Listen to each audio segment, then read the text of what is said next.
Hey guys, Adam here. Now we are doing our rear window setup and shrinking module. Now setting up and shrinking your rear window is the number one thing that you need to focus on, have a successful install. We don't want to just jump to the installation. If you follow these steps exactly by doing a proper setup, a proper shrink, a proper cut, and then wet shrinking, you will be successful on these rear windshields. So a couple things you need is your bounce dryer sheets, you need your slip bottle, you need a hard card with your felt, you need a sharp knife, and you may need a light or cutter's tape for the back window.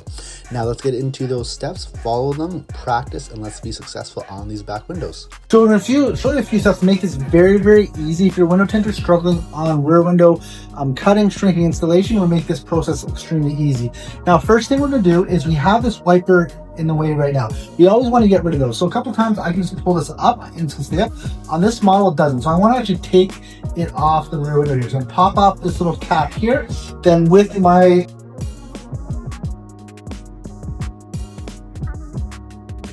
take off this screw, and all I'm gonna do is I'm gonna wiggle it a little bit, and it's gonna come right down. So now I have full access to this way. Now the first thing we do is our outside prep. I'm gonna spray it, scrub it, spray it, squeegee it. Now we always want to scrub these back windows because it holds a lot of dirt, dust, and debris. If I shrink over any kind of dirt, dust, or debris, it's gonna leave little nodules, little divots in the film, which are gonna cause some visibility issues. So for example, if someone's driving behind me, we didn't clean this properly, it's gonna actually diffract and spread the light out. So it's gonna make it look very blurry. So let's go ahead and start prepping this window here. Now first, I'm gonna spray it, and we're gonna scrub it. We're gonna only use our blue scrub pad. Now there's a video down below why we don't wanna use a blue scrub pad. Then I'm going to squeegee it. Spray it one more time.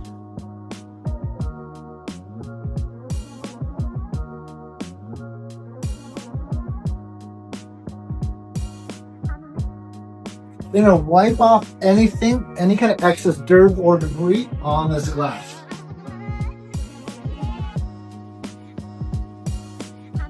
So now the kind of prep we want to use is a dry prep. If I use this wet, the film can actually stick to the glass and we can't manipulate and move those fingers around. So we're just going to use a dryer sheet. I'm going to lightly spray the glass and I'm going to soak this dryer sheet down. I want all the soap off this dryer sheet to go and transfer onto the back window.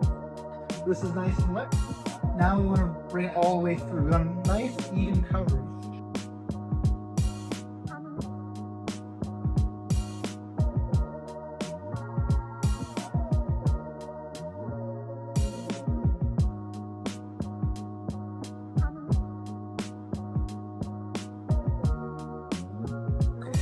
Now we have full coverage of our dryer sheet on this back window. It needs to be completely dry. So while this is drying out, we're going to our inside prep. Now the inside prep is different from the side ones. We only want to use the scrub pad. We have all these different heat lines that damage very, very easily. So if I do have film that's already on there, we need to remove it. We do have a video down below of how we can actually remove rear window film safely and effectively so it doesn't leave a lot of glue or scraps behind. So let's let this dry and we'll do our inside prep. We'll come back on the outside, start cutting and shrinking our film. Now we can see this is completely dry. We don't want any wet spots on this back window. So now let's lay our film. We're gonna use a 20-inch 35% carbon-based film on this back window. Now this is a hatchback, so I'm gonna spray a little bit here and a little bit here to make sure that doesn't fall off. So we're doing bulk. So I really like doing the bulk method because it doesn't restrict us at all for what we're doing. So if we're using a 5,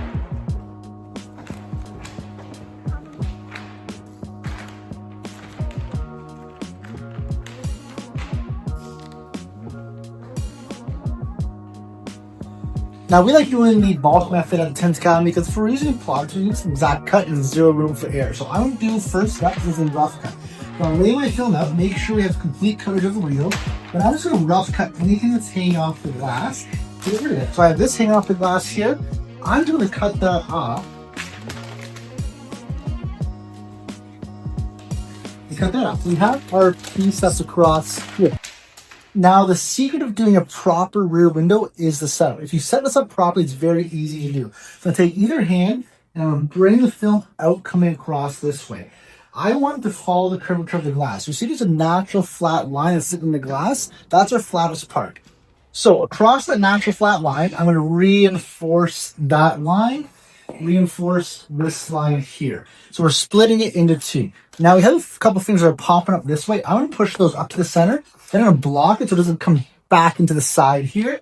Same with this side here. So we made what's called the H. Now down the center, I'm going to bring this down and then bring this straight up. This is going to make 4 quadrants. 1, 2, 3, 4. We just built 4 small windows. I'm going to focus on one window at a time. Window 1, window 2, window 3, window 4.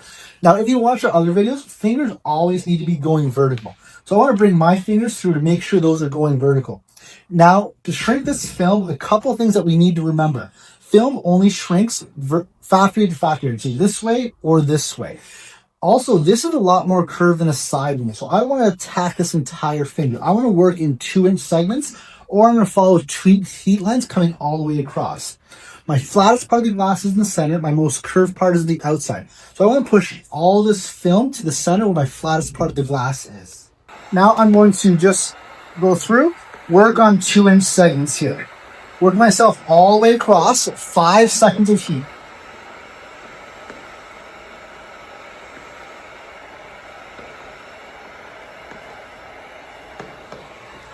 Now, I got to the edge here and come back here. Now we can see our fingers are kind of bunching up a little bit. So I'm just going to break them up, making sure everything is going in the direction that I want.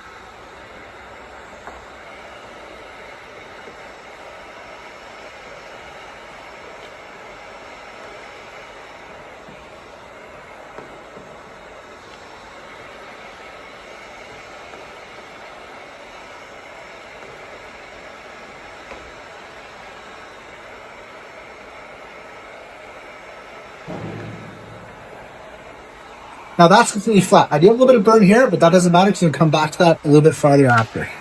Now let's go to our next spot and go this one, this one, this one.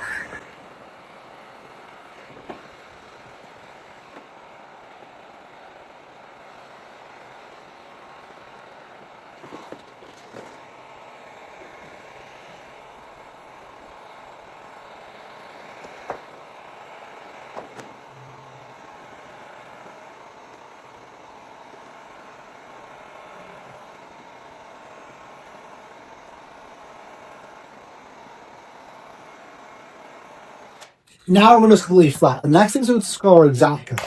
Now we do have a lot of exit here, so if I do have a crease, I can shift that film around. I do have a burn here, but again, that's not on my cut line, so I'm going to cut past that. But again, the bulking method allows you, if you have any issues, you can manipulate and move that film around. So now let's go to our cut. Now we're ready to cut this film. Now I just put a light on the inside, so I'm going to follow this dot matrix about 1/4 inch past it.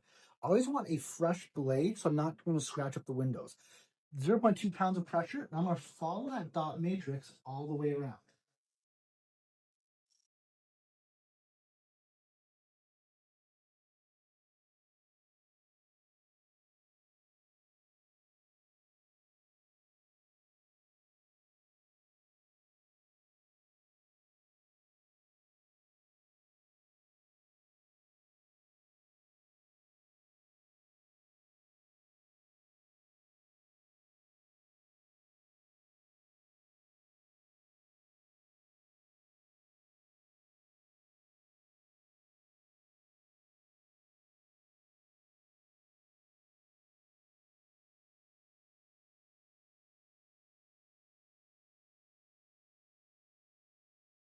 Now here's the biggest step we're going to do differently. So we did our dry shrink, we did our exact cut to bulk this.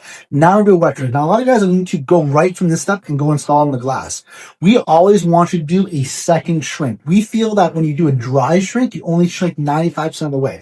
So I'm going to wet it down, rebuild out my H pattern, and build it with a quad. Lift it up.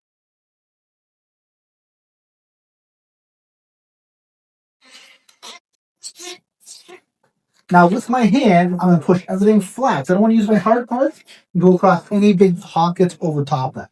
We're going to rebuild out our H. We'll come right across the center and then down to the side this way, then up to the side. Across the center, up, and then down. Now this time, I want to try to push